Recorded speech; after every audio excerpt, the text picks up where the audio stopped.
आओ इधर बैठते हैं।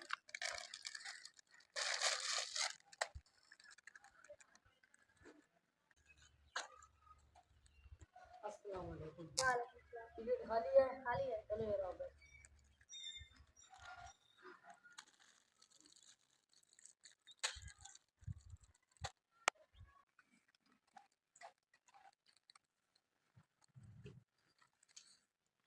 क्या हाल है, कैसे हो?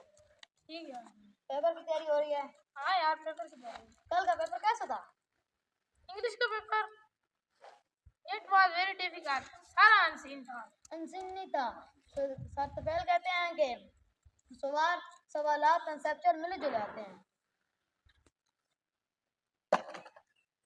ये तुमने क्या किया, डब्बे को नीचे फेंक दिया है। खैर है, एक मेरे करने से क्या फर्क पड़ता है, बाकी सब तो ऐसे ही कर रहे हैं। ये लो स्नैक्स खाओ। डस्टबिन इसी मकसद के लिए होते हैं कि कूड़ा डस्टबिन में डालो और माहौल खराब ना हो। ये तुमने स्नैक्स फिर क्यों फेंक दिया? स्वीपर है ना, वो सफाई कर देगा, वो उसी चीज की तनख्वाह लेते हैं। स्वीपर तो सफाई कर रहे हैं। अगर पूरा स्कूल इसी तरह रैपर फेंकता रहा तो कचरे का तो ढेर लग जाएगा और एक स्वीपर कितनी सफाई करेगा?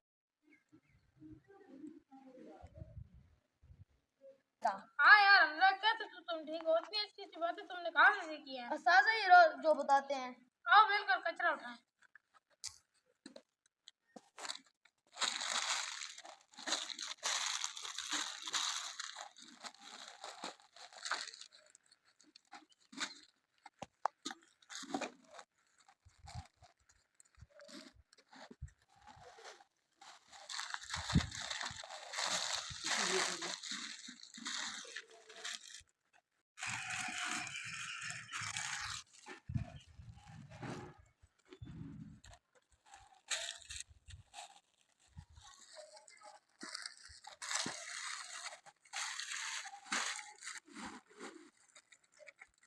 इस वीडियो का मकसद ये था कि हम अपने माहौल को साफ रखें। हम सब पाकिस्तान साहब।